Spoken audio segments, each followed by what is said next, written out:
Channel को subscribe कर लो और बेल नोटिफिकेशन भी प्रेस कर लो, क्योंकि यहाँ पर सीयूटी से रिलेटेड हर एक अपडेट आपको दिया जाता है और हम लोग तैयारी भी करवाते हैं। तो अभी हमारा क्रैश कोर्स जो है नया नया अभी लॉन्च हुआ है, तो अगर आप अभी जो भी आपके पास समय बचा है उस पूरे समय को बढ़िया से यूटिलाइज करना चाहते हो और कम समय में पूरी तैयारी करना चाहते हो, सिलेबस के हर एक पहलू पे पकड़ बनाना चाहते हो, प्रैक्टिस सेट चाहिए, सारी चीजें यहाँ पर आपको मिल जाएंगी। आपको क्या करना है, सिर्फ 999 इसकी प्राइस है, इसमें आप यहाँ पर ऐड हो सकते हो। इस कोर्स में, क्रैश कोर्स में ऐड होने के लिए क्या करना है आपको, हमारा जो एप्लीकेशन है सीयूटी कॉन्सेप्ट, ये देख सकते हो, तो ये आपको डाउनलोड कर लेना है प्ले स्टोर से और वहां से जाकर के कोर्स में इनरोल हो सकते हो। कल का होमवर्क है, जल्दी से इसका आंसर बता दीजिए। गुड आफ्टरनून, सभी का बहुत बहुत स्वागत है, सभी का बहुत बहुत स्वागत है। आस्था यादव, कशिश सोनी, रीमा प्रथम, अनु हरियाणा, लकी कुमार, सोफिया बानो, नंदिनी सेन, भावेश, बहुत बहुत स्वागत है सभी का, बहुत बहुत स्वागत है। राम राम राम राम भाई, वीडियो को लाइक भी करते रहिए और अपने सारे दोस्तों को शेयर भी कर दीजिए। चलिए तो हम स्टार्ट करते हैं, ठीक है। नाम तो मैं सबका अभी नहीं ले पा रहा हूं, लेकिन बीच बीच में मैं लेता रहूंगा, लेकिन आप लोग सवाल पे ध्यान दो। कल हमने एक सवाल आपको पीवाई को कह रहा हूं, मैंने एक होमवर्क दिया था। ये सवाल क्या था, टाइम एंड वर्क का सवाल था, और मैंने जैसा बताया कि एक सवाल छपने वाला है आपके एग्जाम में, टाइम एंड वर्क से एक सवाल रहेगा ही रहेगा, इसमें किंतु परंतु का कोई सवाल जवाब नहीं है, ठीक है। ये देखो, पी और क्यू मिलकर के 24 दिनों में एक काम पूरा कर सकते हैं, तो जो दिया है उसको लिख लो। जैसे पी और क्यू अगर दोनों मिल जाते हैं तो ये 24 दिनों में काम को निपटा देते हैं। अब कह रहा है कि पी अकेले, अगर पी अकेला करे तो इसको 32 दिनों में काम को पूरा कर देगा। दोनों ने 8 दिनों तक एक साथ कार्य किया है, तो पहले हम क्या करते हैं, इनका एलसीएम पहले निकाल लेते हैं। तो 24 और 32 का एलसीएम कितना होगा, तो यहां पर 96 हो जाएगा, ठीक है। 24 चौको 96 होता है ना, ठीक है। तो यहां पर 4 बार में और यहां पर 32 तिया 96 यानी कि 3 बार में कट जाएगा, ठीक है। ये 4 चौको 16 का 6 से चलना, ठीक है, ये सही है। 24 चौको 96, 24 का पहाड़ा याद हो तो बढ़िया, नहीं तो आप गुणा भाग कर लेना। अब देखो यहां पर कहा क्या रहा है, ये इसका क्या है, ये दोनों का एफिशिएंसी है, ये एफिशिएंसी होता है, ये आपका टाइम होता है, ये आपका टोटल वर्क होता है। तो यहां पर एफिशिएंसी, टाइम, वर्क सब पता है, हमें निकालना क्या है कि दोनों ने 8 दिनों तक एक साथ कार्य किया, ठीक है। तो एक साथ तक 8 दिनों तक कार्य किया है, तो दोनों ने किया है, मतलब कि पी और क्यू दोनों मिलकर के कितने दिनों तक क्या काम किया है, 8 दिनों तक, 8 दिनों तक काम किया, प्लस लगा लो यहां पे। आगे कह रहा है कि फिर पी काम छोड़ करके चला गया, देखो, ठीक है, जीवन के हर मोड़ पर कोई ना कोई छोड़ करके जाता ही है, तो ये बेचारा काम कर रहा था, पी इसको छोड़ करके चला गया, ठीक है। तो अब ये बेचारा अकेला बचा है और शेष कार्य को पूरा करने में क्यू को कितने दिन लग जाएंगे, तो आप मानो कि क्यू अकेला काम कर रहा है लेकिन इसको टी दिन लग जाएगा। मैंने माना कि भाई क्यू अकेला काम कर रहा है और पूरे काम को खत्म करने में उसको अकेले टी दिन और लगेंगे। तो आप समझो ये है क्या, ये है एफिशिएंसी और ये क्या है, टाइम। ये भी क्या है, ये है एफिशिएंसी और ये भी टाइम। तो efficiency into time, efficient into time क्या होता है, वर्क होता है, हमने बताया था, वर्क बराबर एफिशिएंसी इनटू टाइम। तो यहां पर जो हमने ये सब लिखा है, ये क्या है, टोटल वर्क है, ये दोनों ने मिलकर काम किया है, ये अकेले काम करा है, ये टोटल काम है, और टोटल कार्य है कितना, तो 96 यूनिट करना है। P प्लस क्यू यानी कि 4 और 3 कितना हो जाएगा, 7, तो 7 मल्टीप्लाइड बाय 8। क्यू का कितना एफिशिएंसी है, क्यू का है यहाँ पर, अच्छा देखो P का कितना है 3, तो अगर P का अकेले का 3 हो गया, दोनों का 4 है, तो इसका Q का कितना होगा, एफिशिएंसी 1 होगा। क्यों, क्योंकि 3 और 1 कितना हो जाएगा, 4 हो जाएगा। तो Q का एफिशिएंसी 1 है, T में 1 का मल्टीप्लाई करोगे तो T आएगा, ये 96 हो जाएगा। T बराबर कितना आ गया, 96 माइनस 8 सते 56, तो ये कितना आ गया यहाँ पर 0 और यहाँ पर 4, ठीक है। तो इसको यहाँ पर कितने दिन लग जाएंगे, तो 40 दिन। अरे 40 दिन नहीं आया आंसर, 60549, 8 सते 56, कहां पे गड़बड़ हो गया भाई, क्या कह रहा है, हाउ, अच्छा ठीक है, 40 दिन यहां पे लगा है, कितने दिन, 40 दिन। तो टी बराबर कितना आ गया, टी बराबर यहां पर आ गया हमारे पास 40 ही तो आ रहा है। क्या पूछ रहा है, शेष कार्य को पूरा करने में क्यू को कितने दिन लगे। आप लोगों का आंसर कितना आया है, बताओ जल्दी से, आप लोगों का आंसर कितना आया है, 64 दिन आया है। मेरे से कहीं पे कैलकुलेशन में मिस्टेक हुआ है, एक बार बताओ जल्दी से, क्योंकि अपनी ही गलती ढूंढना बहुत कठिन हो जाता है। मैंने कहीं पे तो गड़बड़ किया है। 24 चौको 96, ठीक है, 3 है, तो क्यू का 1 हो जाएगा। Good afternoon Serena, good afternoon, good afternoon. मेरी आंख से आंसू आ रहा है, पता नहीं क्यों। आप लोग इसका आंसर बताओ जी।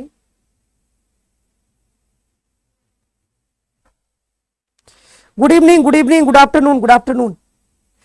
क्या बात है, 103 लोग, हाँ 96 माइनस 32 होगा। अच्छा P प्लस, अरे यार हमने दोनों को जोड़ दिया भाई गड़बड़ हो गया। देखो P प्लस क्यू दोनों का 4 दिया हुआ है, तो यहाँ पर सिर्फ 4 लिखेंगे, ठीक है। तो 8 चौको क्या होगा, यहाँ पे 32 होगा, तो 32 यहाँ पे माइनस कर दोगे तो ये कितना आ जाएगा, ये आ जाएगा 64। तो 64 दिन लग जाएंगे क्यू को बचे हुए काम को पूरा करने में कितना लग जाएगा, 64 दिन, यानी कि 64 डेज।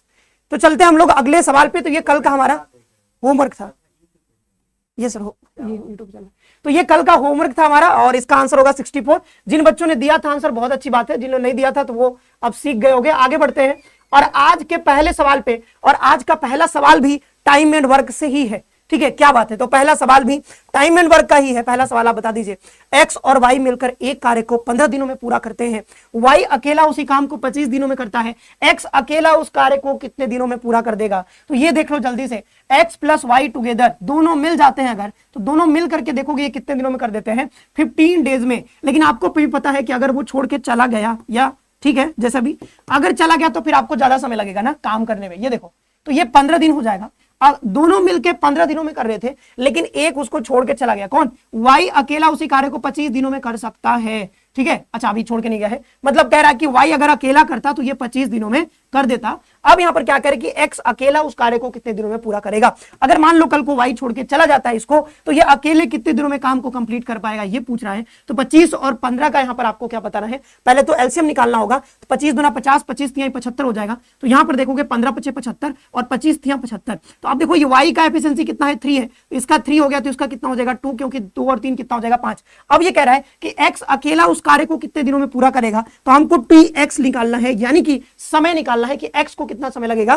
तो समय बराबर क्या होता है, वर्क अपॉन एफिशिएंसी। वर्क कितना है 75 और हमें एक्स से काम करवाना है, तो एक्स का एफिशिएंसी यानी 2 है, तो यहां पर कितना हो जाएगा 37.5 यहां पर दिन लग जाएगा। Option number C is the correct answer. Option number C is the correct answer, ठीक है।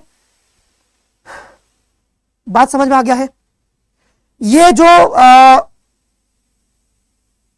टाइम एंड वर्क का सवाल है, ठीक है, वर्क आएगा टोटल यहां पर 75 और 75 आ गया है, तो आप बहुत आराम से निकाल सकते हो कि भाई एक्स का एफिशिएंसी यहां पर 2 है, तो टाइम बराबर क्या होता है, वर्क अपॉन एफिशिएंसी।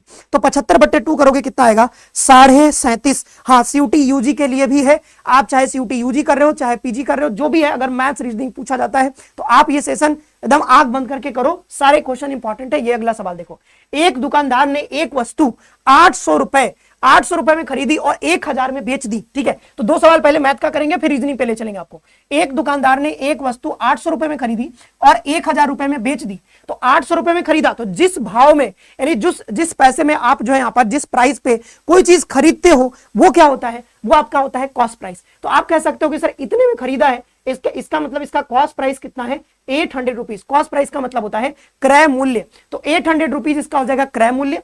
फिर कह रहा है कि यहां पर 1000 में बेची, तो जिस प्राइस पे आप बेचते हो उसको कहते हैं सेलिंग प्राइस।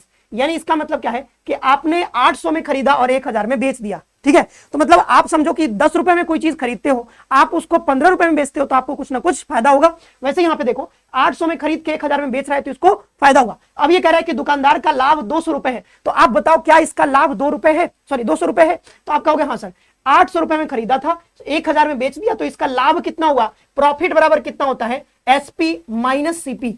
एसपी कितना है हमारा 1000 रुपए और 800 रुपए था, कॉस्ट प्राइस कितना आएगा 200 रुपए। तो ये पहला वाला जो ऑप्शन है ये बिल्कुल सही है, यानी दुकानदार का जो प्रॉफिट है वो कितना है 200 रुपीज है। तो हमारे पास ए तो ऑप्शन में हर जगह है, इसको चेक करने की जरूरत भी नहीं थी, ठीक है। तो आप जो है आप ऐसा करो, जैसे आप यहाँ पे बी को चेक कर लो, ठीक है, बी को या सी को चेक करना ही पड़ेगा। लाभ प्रतिशत कह रहा है 25% है, तो प्रॉफिट परसेंट कैसे निकलता है, प्रॉफिट परसेंटेज जो निकलता है हमेशा कॉस्ट प्राइस पे निकलता है, और प्रॉफिट परसेंट होता है profit divided by cost price multiplied by 100%। तो प्रॉफिट कितना हमारे पास 200 है, कॉस्ट प्राइस कितना था इसका 800 रुपए, तो यहां पे रख दो 800 मल्टीप्लाइड बाय 100, तो ये कट जाएगा, ये कितना आ जाएगा 8 दूना 16, ठीक है, यहाँ पे 4 8 5 40, ठीक है। तो यहां पर आ जाएगा 25%। तो दूसरा वाला भी क्या है, सही है। तो ए और बी ऑप्शन तो दोनों सही है। अब इसमें अब चेक करना पड़ेगा, सी और डी को चेक करना पड़ेगा, ठीक है।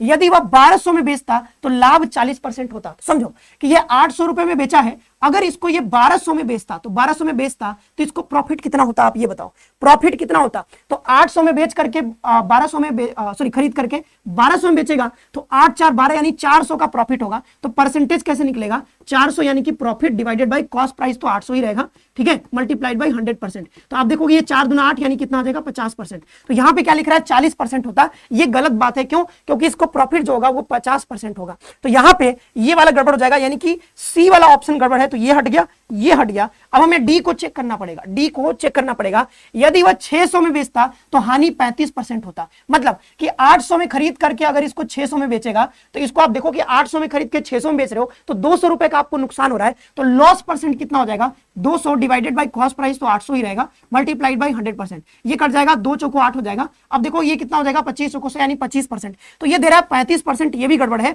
क्योंकि इसको हानि जो होगा यानी लॉस जो होगा वो 25% होगा। तो ये वाला जो है डी भी गलत हो गया। तो option number A is the correct answer. तो ये आसान सवाल था, लेकिन क्या है कि स्टेटमेंट दे दिया था, तो थोड़ा आपको टाइम लगेगा, क्योंकि सबको आपको थोड़ा थोड़ा चेक करना पड़ेगा, ठीक है। तो ये हमने चेक किया और चेक करके बहुत आराम से इसका आंसर दे दिया है। Option number A is the correct answer, ठीक है।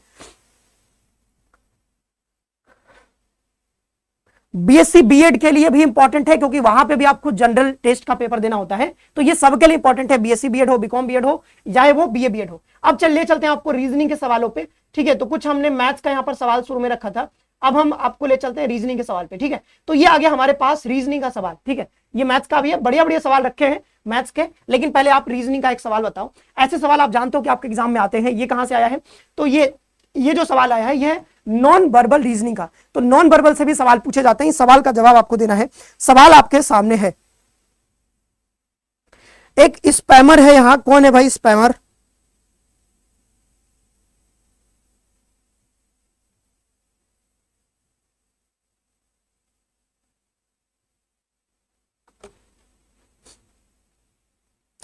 हाँ, एनसीटी के लिए इंपॉर्टेंट है, एनसीटी के लिए इंपॉर्टेंट है, ठीक है।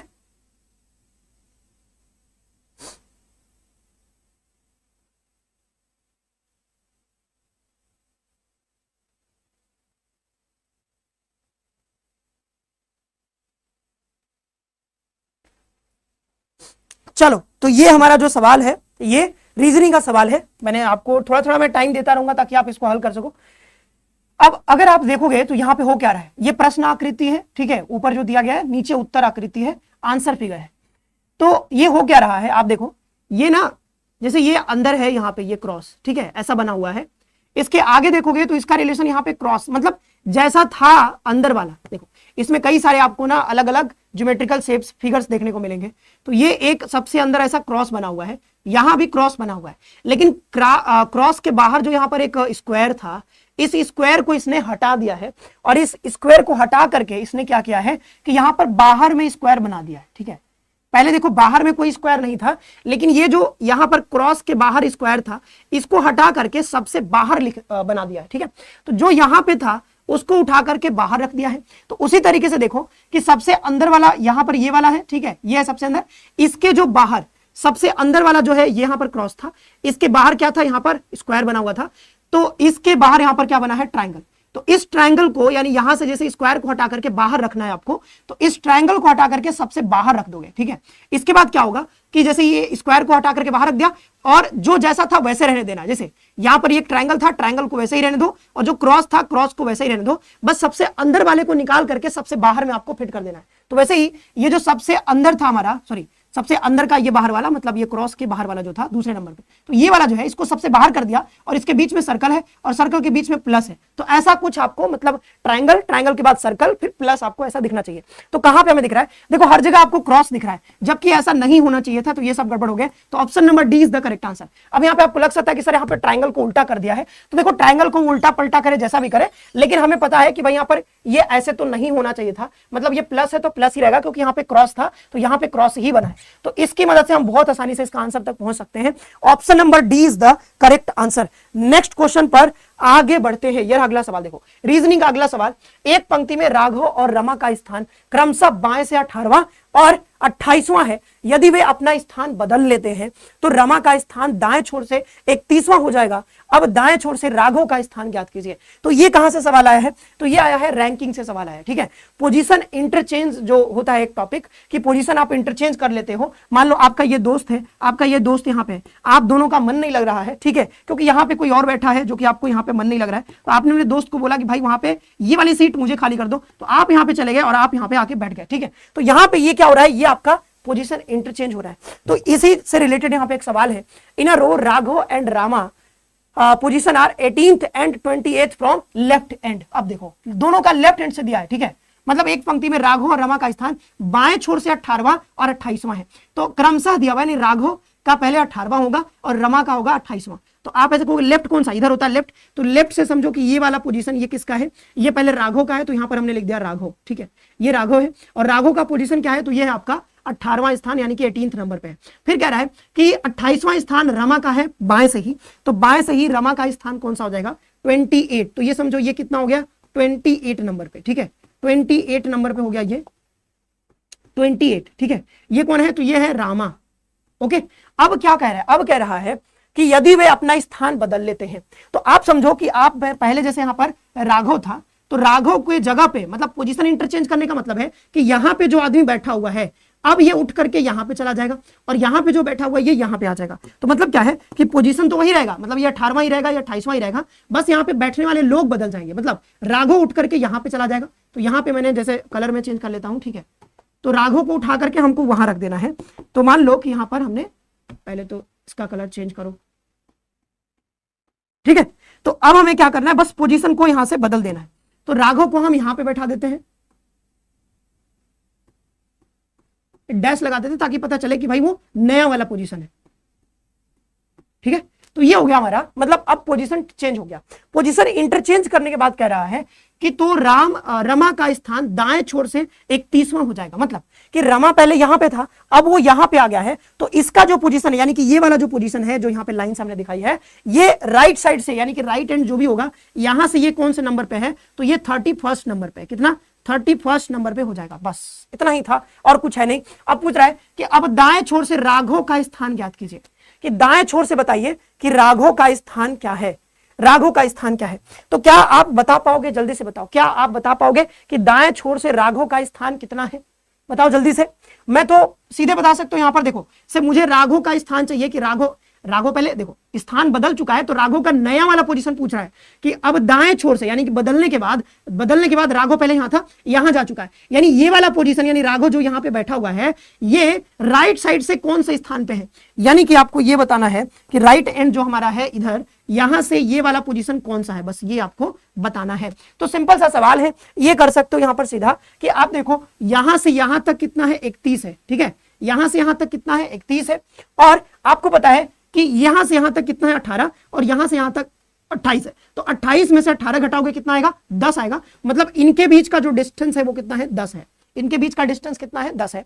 तो अब अगर मुझे ये वाला डिस्टेंस निकालना हो, तो ये टोटल, मतलब यहां से यहां तक 31 है, 31 में से 10 घटाओगे तो ये 21 आ जाएगा, यानी 21वें नंबर पे होगा राइट साइड से। Option number B is the correct answer. तो राघव का नया वाला पोजीशन जो कि व्हाइट कलर से आपको दिख रहा है, वो 21वें नंबर पे हो जाएगा। Option number B is the correct answer.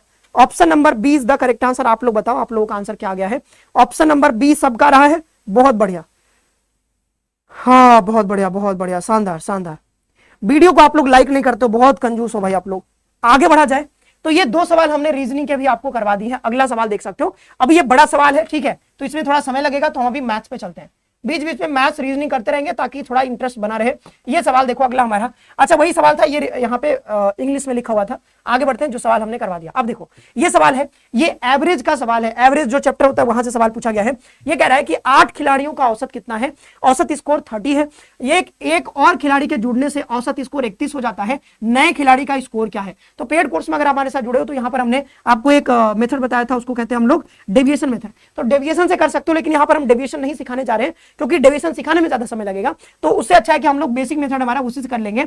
बस यहाँ पे ये ध्यान रखना है कि एवरेज क्या होता है, एवरेज बराबर होता है सम यानी कि जो भी ऑब्जर्वेशन दिए गए उसका सम डिवाइडेड बाय n यानी कि नंबर ऑफ ऑब्जर्वेशंस। तो इसी की मदद से हम इसको हल कर लेंगे। जैसे 8 खिलाड़ियों का जो औसत है वो कितना है, 30 है, तो 8 का कितना है, 30 है, तो हम कहें कि सम कितना होगा, तो सम कहोगे कि सर 8 का 30 है, तो टोटल जो सम यहाँ पे निकलेगा 8 खिलाड़ियों का सम वो कितना होगा, n इंटू एवरेज। एवरेज कितना है, 30 है, और टोटल खिलाड़ी कितने हैं, 8, तो हो जाएगा 8 मल्टीप्लाइड बाई 30। ये कितना हो जाएगा यहाँ पर 8 3 की 24 यानी कि 240। यानी कि जो औसत स्कोर है वो तो 30-30 है, लेकिन सबका मतलब 8 खिलाड़ी का जोड़ लोगे टोटल स्कोर तो वो कितना आ जाएगा, 240 के बराबर। अब कह रहा है कि एक खिलाड़ी और यहाँ पे बढ़ जाता है, तो नया जो सम होगा, ठीक है, नया जो सम होगा, ये मान लो ओल्ड वाला था, ये न्यू वाला है, तो यहाँ पर नया जो सम होगा वो कितना हो जाएगा, वो हो जाएगा, आप देखो कि औसत स्कोर कितना हो जाता है 31, और एक खिलाड़ी और बढ़ गया है, तो पहले 8 थे, एक और बढ़ गया, तो यहाँ पे 9 हो जाएगा, और औसत कितना हो गया 31, तो अब ये कितना हो जाएगा टोटल 9 एकम 9, 9 3 27, यानी कितना हो जाएगा 279। अब कह रहा है कि नए खिलाड़ी का स्कोर क्या है,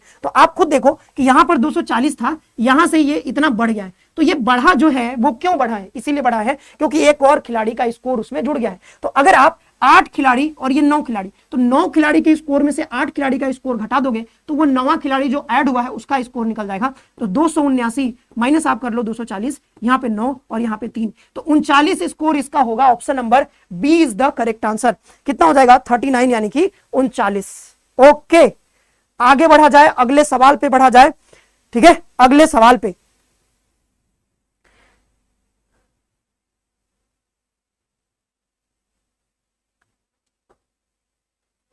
अगले सवाल पर आगे बढ़ते हैं। ये रहा अगला सवाल। अगर देखें हम अगला सवाल, ये देखो ये कहां से आया, तो ये जो सवाल है इसमें ना कई सारे जो मतलब कई सारे चीजें हैं उसको मिक्स करके यहां पर मिलान करने वाला प्रश्न पूछ लिया है, क्योंकि एनटीए क्या करती है कि मैथ्स में भी मिलान करने वाला यानी मैच करने वाला सवाल पूछता है।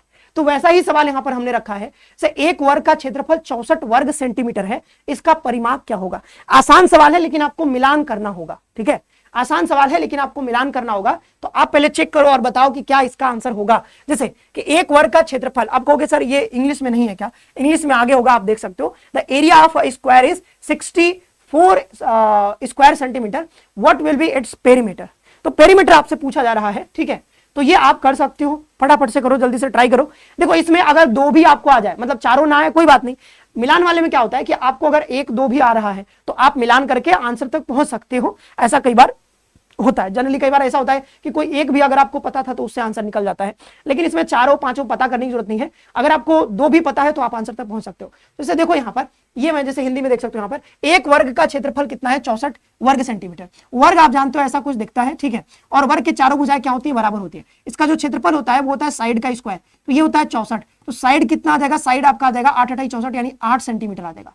तो साइड कितना आ गया 8 सेंटीमीटर। तो इसका परिमाप कितना होगा, परिमाप होता है अगर ये ए है, ये ए है, ये ए है, ये सब बराबर है तो 4a इसका परिमाप होता है। तो 8 है यहाँ पर, तो 4 8 कितना हो जाएगा यहाँ पर 32 सेंटीमीटर। तो 32 सेंटीमीटर कहां पे है, तो ये वाला है दूसरा, यानी पहले का मिलान कहां पे होगा, ये वाला होगा। तो पहले का दूसरा कहां पे है, ये वाला हटा दो, ये वाला हटा दो। अब आपको बस दूसरा यानी कि बी को चेक कर लोगे तो आपको आंसर मिल जाएगा। से एक वृत्त की परिधि कितना है 44 सेंटीमीटर, इसका क्षेत्रफल क्या होगा। तो परिधि यानी कि पेरीमीटर क्या होता है 2 पाई आर होता है, और 2 पाई आर का मतलब मान कितना दिया है 44 दिया है। तो यहाँ पे 2 और ये 22/7 होता है, और यहाँ पर आर हो जाएगा, ये कितना हो जाएगा 44। आप देखो यहाँ पर क्या हो जाएगा, ये 22 दूना 44 से 22 दूना 44 खत्म, तो आर बराबर कितना हो जाएगा 7। और इसका जो क्षेत्रफल होता है वो कितना होता है पाई आर स्क्वायर, यानी कि 22/7 और मल्टीप्लाइड बाई 7 मल्टीप्लाइड बाई 7, 7 से 7 कट गया तो 22 7 कितना हो गया 154। तो 154 सेंटीमीटर स्क्वायर हो जाएगा। यानी कि बी का कहां पे है, तो बी का हो जाएगा ये सी वाला, तो बी का सी में हम मिलान कर देंगे तो बी का तीसरा हो जाएगा, यानी option number A is the correct answer. D वाला तो फिर चला गया। अब यहाँ पे मैं और भी बता देता हूं, जैसे यहाँ पर कह रहा है कि एक आयत की लंबाई 12 सेंटीमीटर और चौड़ाई 9 सेंटीमीटर है। तो आयत ऐसा कुछ दिखता है, इसके आमने सामने वाली भुजाएं क्या होती हैं, बराबर होती है। तो ये सब अगर बराबर हो गया, तो अगर ये 12 सेंटीमीटर है और ये वाला कितना है 9, तो अगर आप ये विकर्ण देखोगे, ये विकर्ण का पूछ रहा है ना, विकर्ण क्या होगा, तो विकर्ण यही वाला होगा। अब ये देखोगे यहाँ पे 90 डिग्री का एंगल बनता है, तो ये विकर्ण कितना हो जाएगा 9 का स्क्वायर प्लस 12 का स्क्वायर यहाँ पे, तो ये 81 प्लस 12 बरहम कितना हो जाएगा 144। आप देखोगे यहाँ पर ये कितना आ जाएगा, ये 225 आ जाएगा। 225, और ये किसका 15 का होता है। तो यहां पे इसका जो आंसर होगा विकर्ण वो कितना हो जाएगा 15। और ये कह रहा है कि एक समबाहु त्रिभुज की भुजा 6 सेंटीमीटर है, इसका क्षेत्रफल क्या होगा। तो समबाहु त्रिभुज का जो क्षेत्रफल होता है आपको पता होगा, एरिया ऑफ जो है यहाँ पर इक्विलेटरल ट्राइंगल, ये जो है आपका समबाहु त्रिभुज। तो ये जो त्रिभुज है इसका जो एरिया होता है वो होता है हमारे पास √3/4 ए स्क्वायर, ये होता है इसका एरिया का फॉर्मूला। तो आप इससे हल भी कर सकते हो। सर √3/4 ए स्क्वायर कितना है, तो ए स्क्वायर आपके पास है 6 चक्का 36 और वहां पे 4 9 36, तो 9√3 यहां पर निकल जाएगा। तो ये वाला इसका मिलान जो हो जाएगा 4 का 1 से हो जाएगा। ठीक है, तो ये चारों चीजें मैंने यहां पर आपको एक्सप्लेन कर दी है, बता दी है। अगला सवाल देखिए, एक दुकानदार 2 वस्तु में से प्रत्येक को 3000 में बेचता है। ठीक है, 3000 में बेचता है एक दुकानदार, 2 वस्तु है इसके पास, प्रत्येक को 3-3 में बेच रहा है। मतलब कि पहला वाला भी 3000 में बेचा, ठीक है, और दूसरे वाले को भी 3000 में बेचा, यानी कि सेलिंग प्राइस दोनों का क्या है, इक्वल है। आप कोई प्राइस पे कुछ खरीदा आपने, ठीक है, अब दोनों को क्या किया है 3000 में इसको भी बेच दिया है, 3000 में इसको भी बेच दिया, यानी कि दोनों का सेलिंग प्राइस आपका हो गया बराबर। तो एक पे आपको यहां पर 20% का लाभ होता है और दूसरे पे 20% का हानि होता है। तो पूरे लेन देन में शुद्ध लाभ प्रतिशत या हानि प्रतिशत क्या होगा, यहां पे ऐसे लाभ या हानि प्रतिशत क्या होगा, प्रॉफिट और लॉस परसेंटेज क्या होगा। ठीक है, shopkeeper sells each of 2 item for 3000, he make a profit of 20% on one item while incurring a loss of 20% on the other item. What is the loss or profit percentage on in entire transaction? तो पूरे transaction के दौरान उसको कितना profit या loss हो रहा है, ये आपसे पूछा जा रहा है। रीजनिंग का 9th नंबर क्वेश्चन, हाँ मैं कोशिश करूंगा दोबारा से समझा दूंगा। ठीक है, अभी आप चिंता मत करिए, मैं थोड़ी देर में आपको समझा देता हूं। सर ऐसे क्वेश्चन में तो काफी टाइम लगेगा। पलक कहां टाइम लग जाएगा बताओ जी, कहां से टाइम लग जा रहा है आपको, क्या चाहते हो, समय नहीं देना चाहते हो आप, समय नहीं दोगे तो कैसे होगा सवाल हल, समय तो देना ही ना पड़ेगा, समय तो देना ही पड़ेगा। मैथ रीजनिंग सीखने में समय मांगता है, लेकिन अगर आप सीख गए एक बार थोड़ा बहुत, तो यहां पे जिस सवाल को आप हल करोगे उसका आंसर 99% चांस है कि सही ही आएगा। मतलब इसमें कंफ्यूजन का कोई चांस नहीं रहता है। तो मतलब टाइम भले ही थोड़ा सा ज्यादा ले लीजिए, लेकिन आपको श्योर शॉर्ट नंबर जरूर देगा। मतलब अगर आपने हल कर लिया इस सवाल को, अगर आपको आता था ये कॉन्सेप्ट, तो आप 4 नंबर लेके आ जाओगे एग्जाम में। सीयूटी में हो तो 5 नंबर, लेकिन वही है कि अगर नहीं आता तो आप छोड़ दो, क्या दिक्कत है, इसमें माइनस मार्किंग का भी चांस बहुत कम रहता है। लेकिन आप वहीं पे दूसरे जो सब्जेक्ट्स होते हैं वहां पर 4 ऑप्शन में अगर आप कंफ्यूज हो गए तो चांस है कि आप गलत करके आ जाओगे। अगर आपने टिक किया तब मतलब चांस है, कुछ तो चांस रहता है गलत होने का भी, सही होने का भी, लेकिन ज्यादा चांस होता है आप गलत करके आओगे। 4 में से एक चुनना है तो फिर गलत होगा। लेकिन यहाँ पे क्या है कि अगर आपको आ रहा है तो आपको 4 नंबर मिल ही जाएगा, अगर नहीं आ रहा है तो आप इसको अटेम्प्ट ही नहीं करोगे। तो मतलब यहाँ पे फायदा ही फायदा है, अटेम्प्ट ना करो तब भी फायदा। क्यों? क्योंकि भाई हमें पता है कि अटेम्प्ट नहीं करना है इसको, ठीक है, तो नेगेटिव मार्किंग से बच गए। और अगर आ रहा है तो 4 नंबर मिल गए, तो ये तो खुशी की बात है भाई, अगर आपको आ रहा है तब। अब बिल्कुल नहीं आ रहा है तो फिर आप क्या कर सकते हैं, लेकिन आप सीखने का प्रयास करो जितना अगर आप सीख पा रहे हो थोड़ा बहुत भी। तो अब ये सवाल जो यहाँ पर है, एक दुकानदार 2 वस्तुओं में से प्रत्येक को 3000 में बेचता है, एक वस्तु पर उसे 20% लाभ होता है। अब देखो ऐसा सवाल अगर आपके एग्जाम में आ जाए तो एकदम आंख बंद करके एक फॉर्मूला यूज करना है, x²/100, बस ये होता है लॉस परसेंट। मतलब कि अगर बस समझ लो यहाँ पर ये है, यहाँ समझने वाली बात ये है कि अगर आपने 2 चीजें खरीदी और दोनों को बराबर कीमत पर आपने बेच दिया, मतलब सेलिंग प्राइस दोनों का बराबर है, कह रहे हैं ना कि 2 वस्तुओं को 3-3 हजार में बेचा, तो अगर सेलिंग प्राइस इक्वल है और एक पर आपको 20%, देखो ये बराबर होना चाहिए, यहां भी 20 यहां भी 20, तो दोनों जगह बराबर हो, जैसे यहां पर x और x, मतलब आपको एक जगह x% का प्रॉफिट होता है और एक पर x% का लॉस होता है। तो अगर आपको ऐसा हो रहा है तो ऐसी स्थिति में हमेशा आपको लॉस ही होता हुआ दिखेगा। इसको बेसिक मेथड से भी कर सकते हैं, बट वो करेंगे तो काफी समय लगेगा, तो सीधा फॉर्मूला इसके लिए बनाया गया है, तो इसको यूज कर लेते हैं। तो यहां पर लॉस परसेंटेज होगा वो क्या होगा, x²/100%, ठीक है, यही होता है आपका लॉस परसेंट। तो ये हो जाएगा लॉस परसेंट, x² कितना है 20, तो 20 का स्क्वायर करोगे तो कितना आएगा 20 हम कितना आ जाएगा 400, तो 20 मल्टीप्लाइड बाई 20 और बटे कितना हो जाएगा 100, ये कट जाएगा तो कितना आ जाएगा 4%।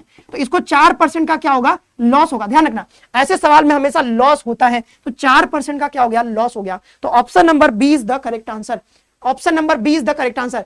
0% न लाभ न हानि बता रहे हो, ऐसे नहीं होगा, ठीक है, ऐसा नहीं होगा। सी कैसे आंसर दे रहे हो सरेना, तुम्हारा भी आंसर सी आ रहा है जी, बताओ, सबका आंसर सी आ रहा है, वाह क्या बात है, आप लोग तो एकदम कमाल कर दिए, आप लोगों ने एकदम कमाल कर दिया भाई, एकदम कमाल के लोग हो आप लोग, एकदम बढ़िया शानदार। और ये चीज मैंने पहले करा रखा है, मैराथन सीरीज वाले में भी करा रखा है, ये पेड कोर्स में तो करा ही रखा है, और आज हम लोग अगर आप क्रैश कोर्स में हो तो आज हम लोग प्रॉफिट लॉस शुरू भी करेंगे, तो वहां पे भी ये दोबारा से रिपीट होगा जो मैं अभी आपको बता रहा हूं, ठीक है। आप लोगों को क्या दिक्कत है ना कि आप लोग ना फॉलो नहीं करते हो सही से, मतलब आप लोग ना कोई सेशन एक आध देख लोगे, फिर अगला नहीं देखोगे, फिर अगला देखोगे, फिर पता नहीं 4 दिन गुम रहोगे, फिर वो बाद में देखोगे, नहीं देखोगे, कुछ पता नहीं है। मैराथन क्लास मैंने ले देखा, उसको भी नहीं देखा होगा आप लोगों ने, ठीक है। तो यही दिक्कत हो जाता है। एमडी कमल, आपका नाम कमल है, बहुत बढ़िया। राजनंदिनी कुमारी भी जुड़ चुकी है। देखो अगला सवाल, अगला सवाल देखो। अब यह है कि दो समांतर रेखाओं, थोड़ा सवाल आपको ना अलग अलग देखने को मिलेगा, मजा आएगा, मतलब अलग अलग टाइप के सवाल देखने को मिलेंगे। यदि दो समांतर रेखाओं के एक तिर्यक रेखा, ठीक है, तो यहां पर कह रहा है if a transversal intersects two parallel lines, bisector कहते हैं ना इसको, क्या कहते हैं इसको, नहीं बाइसेक्टर दूसरा होता है भाई, ये तिर्यक रेखा है, ठीक है, तिर्यक रेखा है, जिसको मतलब ये जो है ट्रांसवर्सल लाइन कहते हो शायद। टू पैरेलल लाइंस को क्या करता है, ये कट करता है। Ratio of interior angle on the same side of the transversal, जो कि तिर्यक रेखा है, is 4:5। What is the measure of smaller angle? तो स्मॉलर एंगल जो है उसका बताना। देखो इसमें होता क्या है कि दो आपके पास लाइंस है, अब दो लाइंस है, दोनों क्या है, समांतर है, दोनों लाइंस क्या है, समांतर रेखाएं हैं, दोनों लाइंस क्या है, समांतर रेखाएं। ये देखो एक लाइन ये हो गया, एक लाइन ये हो गया, तो इन दोनों लाइन को हम क्या कहते हैं, समांतर रेखाएं। समांतर रेखाओं का मतलब होता है जैसे आप रोड पे चलते हो ना, रोड देखो रोड है, ये रोड पे चलते हो तो रोड के दो किनारे, मतलब ये वाला किनारा और ये वाला किनारा, दोनों आपको समांतर ही देखने को मिलेगा, क्योंकि ये दोनों किनारे कभी भी आपको मिलते हुए नहीं दिखेंगे, मतलब ये ऐसे ही चलते जाएंगे, कभी भी मिलते हुए नहीं दिखेंगे, ठीक है। तो ये एग्जाम्पल के लिए बता रहे हैं। बाद बाकी समांतर रेखाएं वो रेखाएं होती हैं जिनके बीच का कहीं पे भी दूरी ले लो, मतलब यहां पे भी दूरी अगर x है तो यहां पे भी दूरी इनके बीच x ही होगा, यहां पे भी x ही होगा। तो आप जितना इसको एक्सटेंड कर लो, जहां भी अगर आप दूरी देखोगे, दोनों के बीच में जो डिस्टेंस देखोगे, डिस्टेंस हमेशा बराबर ही होगा, ठीक है। तो इसको हम कहते हैं यहां पर समांतर रेखा, यानी कि पैरेलल लाइंस, ठीक है। तो जैसे यहां पर ये पैरेलल लाइंस है, इनकी खास बात यह है कि ये चलते हमेशा साथ साथ है, ठीक है, ये चलते हमेशा साथ साथ है, लेकिन इनकी किस्मत इतनी खराब है कि ये कभी आपस में मिल नहीं पाते। चलते हमेशा साथ साथ हैं लेकिन कभी भी मिल नहीं पाते हैं, ठीक है। तो ये सवाल है। अब देख लो यहां पर हाँ ये सवाल है। तो ये कह रहा है कि एक यहां पर ट्रांसवर्सल लाइन है। ट्रांसवर्सल लाइन क्या होता है, कोई भी एक लाइन जो इसको कट कर दे, चाहे वो जैसे कट करे, कोई मतलब नहीं है, ऐसे कट करे, जैसे भी कट करे, बस कट करना चाहिए। तो एक तिर्यक रेखा उसको कहते हैं जो कि समांतर रेखाओं को कट करता है। तो इस समांतर रेखा को समझो, ये तिर्यक रेखा हो गया और इसने क्या किया, इसको कट कर दिया। तो ये कट करने के बाद कह रहा है कि जो हमारे पास कुछ एंगल्स बनेंगे, बहुत सारे एंगल्स बनते हैं, जैसे ये यहां पर बहुत सारे एंगल्स बनते हैं, ठीक है। तो यहां पर देखोगे ये वाला एंगल ये वाला बराबर होता है, ये वाला शीर्षक विमुख कोण बन जाते हैं, ये सब बराबर होता है, ठीक है। ये वाला इसके सॉरी हाँ ये वाला इसके बराबर होता है, ये वाला इसके बराबर होता है। तो इसमें तमाम एंगल्स होते हैं, ठीक है। लेकिन हमने कहा, अरे क्या हो गया, हाँ एक तिर्यक रेखा था हमारे पास, तो ये तिर्यक रेखा इसने कट किया। लेकिन सवाल में क्या पूछ रहा है, सवाल पूछ रहा है कि अनुपात इतना है, किधर का, कह रहा कि इंटीरियर एंगल्स, देखो इंटीरियर एंगल्स ये वाला होता है, जैसे ये वाला तो बाहर वाला एंगल हो गया, इंटीरियर मतलब ये वाले एंगल्स, तो ये सब क्या है, एक तरह से इंटीरियर एंगल्स है। तो ये जो इंटीरियर एंगल्स हैं, इसमें कह रहा है कि दो एंगल्स सेम साइड के एंगल्स, ठीक है, और interior angles on the same side. तो सेम साइड के मतलब जैसे ये लाइन है तो सेम साइड का मतलब ये वाला और ये वाला, ये दोनों सेम साइड के एंगल्स हैं, ठीक है। और इधर का भी ले सकते हो, जैसे ये वाला और ये वाला भी ले सकते हो, लेकिन हमने सेम साइड का लिया, मान लो ऊपर वाला लिया, इस साइड वाला। तो ये दोनों एंगल्स जो है वो कह रहा है कि इनका जो रेशियो है वो क्या है, 4:5 है, 4:5 है। तो आप मान लो कि एक जो एंगल है वो 4x है और दूसरा वाला कितना है, 5x है। तो आप एक चीज ध्यान रखना कि ये जो दोनों सेम साइड वाले होते हैं ना, इन दोनों को अगर आप जोड़ोगे तो ये दोनों का जो योग होता है वो कितना होता है, 180 डिग्री होता है, ठीक है। कितना होता है, 180 डिग्री होता है। मतलब जब तिर्यक रेखा कट करती है तो ये वाले जो एंगल होते हैं, सेम साइड वाले एंगल, चाहे इधर वाला ले लो चाहे इधर वाला, इन दोनों को जोड़ोगे तो कितना आएगा, 180 डिग्री आएगा। तो यहाँ पे जैसे इन दोनों को जोड़ो, जैसे दोनों का अनुपात दिया है तो 4x + 5x, ये कितना आना चाहिए, 180 डिग्री, क्योंकि दोनों सेम साइड वाले एंगल हैं। तो 180 डिग्री, तो ये कितना हो जाएगा, 9x = 180 डिग्री। तो x बराबर कितना आ जाएगा, 20 डिग्री। हमें पूछ क्या रहा है, हमें पूछ रहा है कि छोटा कोण कितना होगा, छोटा कोण है 4x, तो x बराबर कितना, 20, तो 20 को कितना आ जाएगा, 80 डिग्री। तो 80 degree is the correct answer. Option number A for Avantika is the correct answer. 80 degree इसका करेक्ट आंसर हो जाएगा। चलो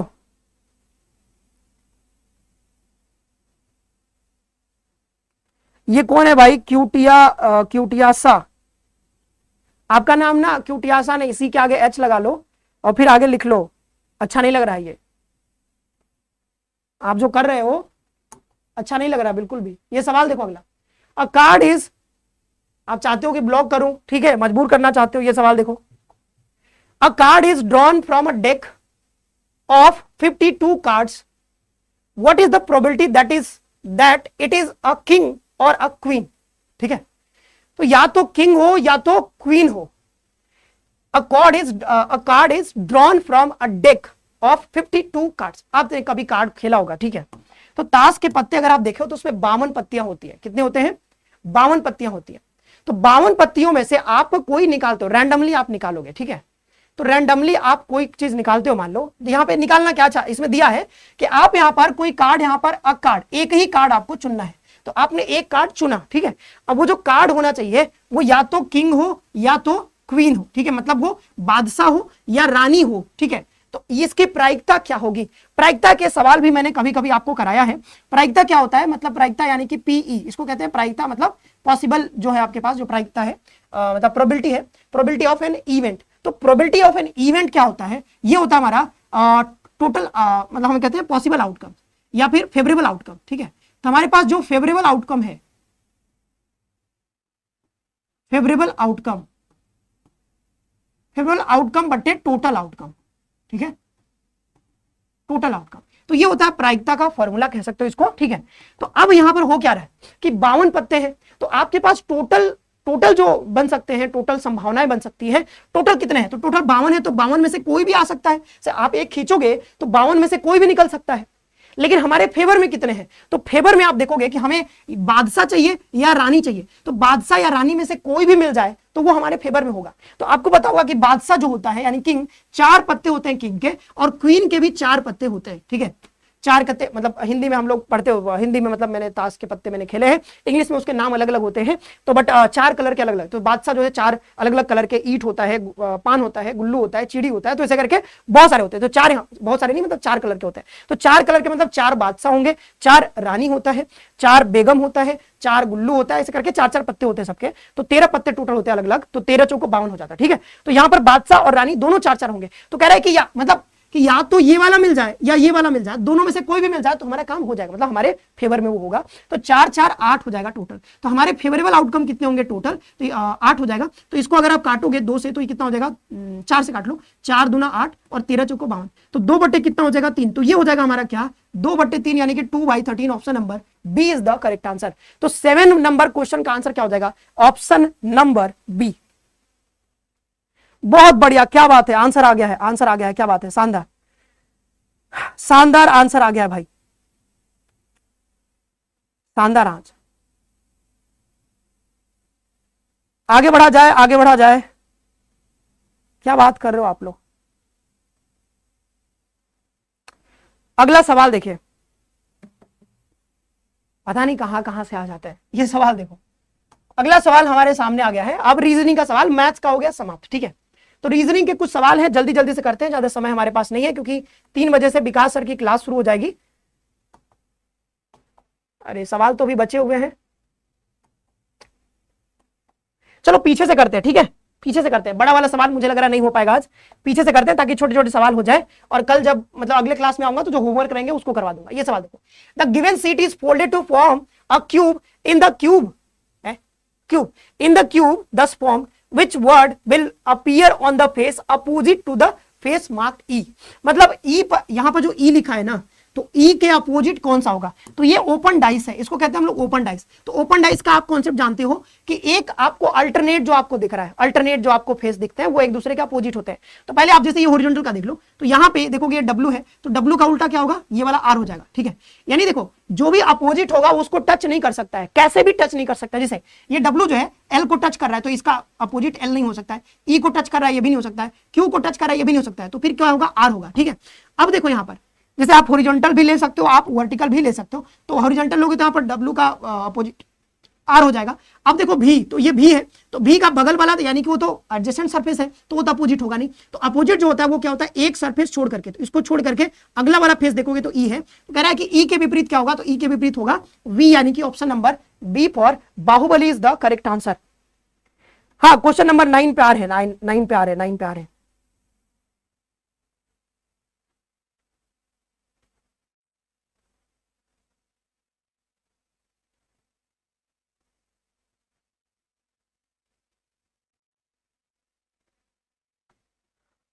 अगला सवाल देखें, ये रहा अगला सवाल।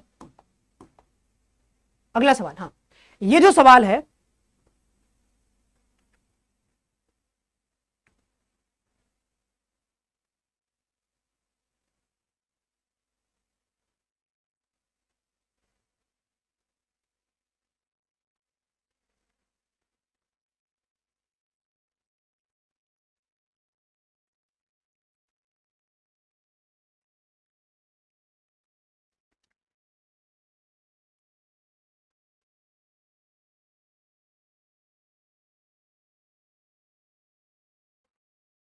अगला सवाल देखिए, नेक्स्ट क्वेश्चन आपके सामने आया है, यह है वेन डायग्राम का सवाल। वेन डायग्राम के सवाल में क्या है, एक है नृत्य करने वाले व्यक्ति, ठीक है, पूछ क्या रहा है कि the number in the various section represent the number of individuals, how many individuals know both cooking and singing, मतलब कि ऐसे लोग ढूंढने हैं जो कि कुकिंग और सिंगिंग दोनों जानते हो बट नॉट डांसिंग, तो डांस वाले लोग हमें नहीं चाहिए, तो यानी कि नृत्य करने वाले लोग नहीं चाहिए, तो नृत्य वाले को तो पहले आप हटा दो, ठीक है। तो इस वाले सर्कल में जितने लोग हैं वो हमारे काम के नहीं है, क्योंकि कहा है सवाल में कि नॉट डांसिंग, यानी डांस करने वाले लोग हमें पसंद नहीं, तो मतलब यहां पे डांस वाले लोगों को हटा दो पहले। फिर कह रहा है कि बोथ कुकिंग और सिंगिंग जानते हो, तो ये हो गया कुकिंग वाले, ठीक है, ये वाला सिंगिंग, तो दोनों के बीच में कॉमन क्या है 12, तो 12 is the correct answer, option number B for Bahubali is the correct answer. अगले सवाल पर आगे बढ़ते हैं, ये रहा अगला सवाल। अगला सवाल आपके सामने आ गया है, ठीक है, कहां गया अगला सवाल, हाँ ये देखो। अब ये भी क्या है, टाइम स्पीड, अरे स्पीड टाइम कह रहा हूं, ये है आपका सवाल, कहां से आया है जी, ये सवाल आपका डायरेक्शन डिस्टेंस है, तो आप इसका जवाब दे दीजिए जल्दी से। डायरेक्शन डिस्टेंस वाले चैप्टर से ये सवाल आपके सामने आ गया है, तो एक सवाल और करवा देता हूं, फिर मैं एक आध सवाल और, फिर इसके बाद होमवर्क दे दूंगा सारे सवाल, और 9 नंबर क्वेश्चन को मैं दोबारा से समझा दूंगा, ठीक है। तो इस सवाल का जवाब आप लोग दे दीजिए जल्दी से, फटाफट से इसका जवाब दे दो।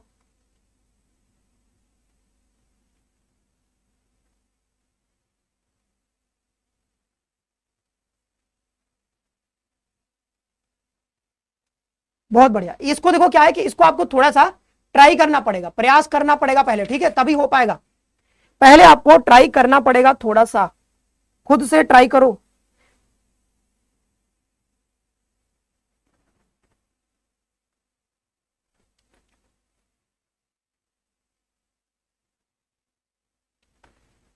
बताओ इसका आंसर।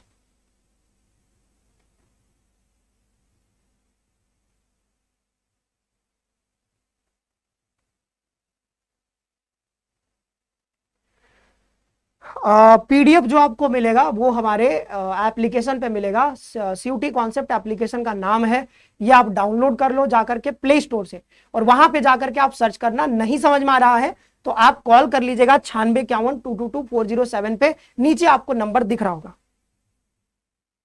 मैं डेली क्लास नहीं लेता हूं, सप्ताह में 4 दिन क्लासेस होती हैं, मंडे टू थर्सडे, मतलब आज लास्ट है, फिर 2 दिन छुट्टी, 3 दिन छुट्टी रहती है, ठीक है, 3 दिन छुट्टी रहती है, सप्ताह में 4 दिन चलती है। तो अभी सवाल को सॉल्व कर लेते हैं। रवि उत्तर दिशा की ओर 30 मीटर चलता है, तो आप समझो यहां से शुरू करते हो, उत्तर दिशा की ओर 30 मीटर चलता है ये, ठीक है, 30 मीटर उत्तर आप जानते हो किधर होता है, ऊपर की ओर उत्तर होता है। फिर कह रहा है कि दाएं मुड़ता है 20 मीटर, तो यहाँ पे दाएं मुड़ा और कितना चला 20 मीटर, ठीक है, 20 मीटर चलता है। फिर वह दाएं मुड़ा, तो यहां से ये फिर से क्या मुड़ा, दाएं मुड़ा, तो यहां से दाएं मुड़ करके कितना चल रहा है 30 मीटर चल रहा है, तो मतलब यहां से, अब ये 30 है तो ये भी 30 होगा, तो ये भी कितना हो गया 30 मीटर, तो 30 मीटर गया, मतलब यहां पे पहुंच गया। अब आगे कह रहा है कि अंत में वो बाएं मुड़ता है, तो अब नीचे की ओर जा रहा है, बाएं इधर होगा इस साइड में, तो बाएं मुड़ता है और 10 मीटर चलता है, तो ये मान लो ये कितना है 10 मीटर है, तो यहां पे पहुंच गया। वह प्रारंभिक बिंदु से कितनी दूरी और किस दिशा में है, तो प्रारंभिक बिंदु इसका ये था, यहां से कितनी दूरी पर है, तो आप देखो ये वाला 10 है और यहां से यहां तक ये 20 है, तो ये भी 20 होगा, तो 20 10 30 मीटर की दूरी पर होगा और पूर्व की ओर होगा, मतलब यहां से देखोगे तो ये पूर्व यानी कि इधर आपको ईस्ट में देखने को मिलेगा। बहुत ही आसान सवाल था ये जो है। ये हो गया हमारा सवाल खत्म, ठीक है, ये सवाल हो गया। आगे बढ़ा जाए, अगले सवाल पर आगे बढ़ा जाए। ये रहा अगला सवाल। यदि 8 दिसंबर 2007 को शनिवार है, 8 दिसंबर 2000 क्या है, 8 दिसंबर 2007 को शनिवार है, तो 8 दिसंबर 2006 को सप्ताह का कौन सा दिन था? बताओ कौन सा दिन था? 8 दिसंबर 2007 को शनिवार है, तो 8 दिसंबर 2006 को कौन सा दिन होगा? अब मैंने कल ही एक सवाल ऐसा करवाया था कि जब डेट सेम हो तो कोई मतलब नहीं, फिर डेट और मंथ सेम है तो उसका कोई मतलब नहीं है। आपको बस ये देखना है कि 2006 और 2007 में कितने साल का गैप है, तो 1 साल का गैप है, ठीक है, 1 साल का गैप है।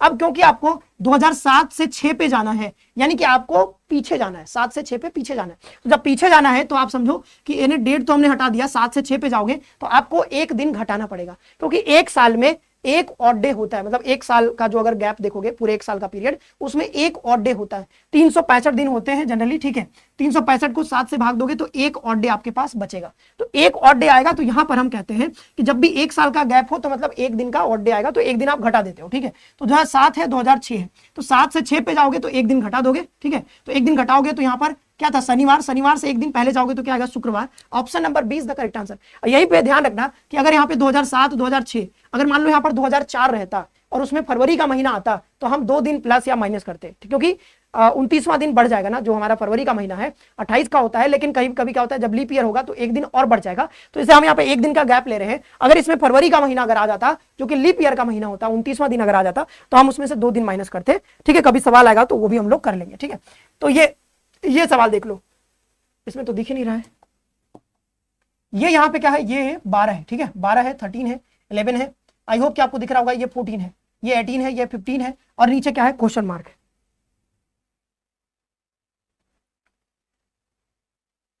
बताओ क्वेश्चन मार्क आपके सामने है, सवाल है। ये लास्ट सवाल करेंगे आज हम लोग, इसके बाद क्योंकि टाइम हो गया, अभी विकास सर तुरंत शुरू कर देंगे क्लास, और लास्ट वाला 9 क्वेश्चन तुरंत से फिर से समझा के, सरेना तुम रुकी रहना, ठीक है, वो मैं समझा दूंगा अभी जस्ट। ये सवाल देखो कैसे होगा, ये सवाल कैसे होगा। तो देखो, या तो आप ऐसे, क्योंकि नीचे वाला निकालना है ना, नीचे, तो आप ऐसे भी सोच सकते हो, मतलब ऐसे जा सकते हो या फिर ऐसे जा सकते हो, वर्टिकल या फिर हॉरिजॉन्टल। तो आप जैसे, आप देखो ऐसे सवालों में थोड़ा सा आपको सोचना पड़ेगा, ऐसा नहीं कि आप तुरंत देखोगे और तुरंत आपके दिमाग में ऐसा कोई मतलब ऊपर से चमत्कार होगा, तुरंत आप आंसर तक चले जाओगे, नहीं, कुछ ना कुछ इसमें आपको दिमाग लगाना होगा, सोचना होगा क्या हम जोड़ दें, क्या घटा दें, ताकि हम कुछ ना कुछ कंक्रीट एक पैटर्न बना पाए, ठीक है। तो 12 है, 19 है, तो क्या 12 और 19 को जोड़ दें हम लोग, 10 10 20 20 9 29 2 31, फिर 2 से भाग देते तो भी नहीं बनेगा, ठीक है। अगर 28 होता, मान लो इसको जोड़ने पे मान लो दोनों को 28 होता, तो 28 में 2 से भाग देके हम 14 तक पहुंच जाते, लेकिन ऐसे नहीं हो पा रहा है, ठीक है। यहां भी 14 दिया हुआ है, 12 10 10 20 3 2 5, अच्छा ठीक है। एक देखो, कोई जरूरी नहीं देखो कि आपसे ये सवाल बनेगा ही, जब आप एग्जाम में बैठोगे तो इतना स्ट्रेस रहता है वहां पे कि ऐसे सवाल कई बार छूट जाते हैं, नहीं बनते ऐसे सवाल, ठीक है। अगर बन जा रहा है तो बहुत बढ़िया, नहीं बन पा रहा है तो छोड़ो, आगे बढ़ो, 1 मिनट से ज्यादा उस पर समय देने की जरूरत नहीं होती है, ठीक है। तो 12 है, 12 13, अगर इसको जोड़ दे हम तो 12 और करोगे कि 14 और 18 को जोड़ोगे, उसमें से 15 घटा दोगे, तो यहाँ पर 18 में से 15 अगर हम घटा दे तो कितना हो जाएगा हमारे पास, यहाँ पर 3 आएगा, 14 3 कितना आ जाएगा, 17, तो 17 is the correct answer, 17 is the correct answer, ठीक है। तो ये हो जाएगा 17, यहाँ पर option number B is the correct answer. अगले सवाल, अच्छा अब मैं जो देखो जो बचे हुए सवाल वो मैं आपको होमवर्क दे रहा हूं। जैसे ये वाला सवाल आपको होमवर्क करना है घर पे बैठ करके, इसमें थोड़ा समय लग सकता है आपको, क्योंकि ये क्या है, सीटिंग अरेंजमेंट का सवाल है, तो इसको आप प्रैक्टिस करोगे घर पे बैठ करके, और अगले क्लास में मैं इसको कोशिश करूंगा कि आपको जो है यहाँ पर ये सवाल करवा दूंगा, ठीक है।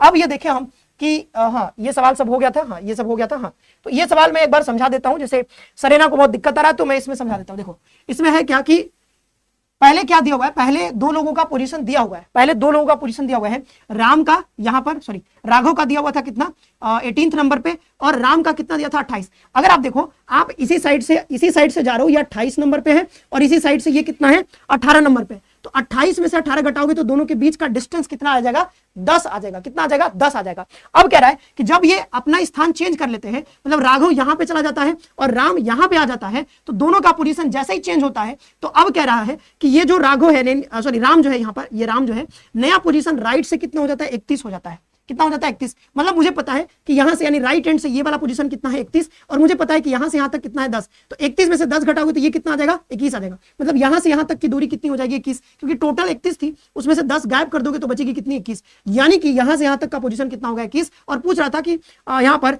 दाएं छोर से राघव का स्थान याद कीजिए, तो दाएं छोर से नया वाला जो राघव यहां पे बैठा हुआ है, तो ये कितना हो जाएगा, 21 हो जाएगा। आप घर पे भी इसको एक बार जरूर से प्रैक्टिस करिएगा, तो आपको बढ़िया से समझ में आ जाएगा। तो ये रहा हमारा आज का सेशन।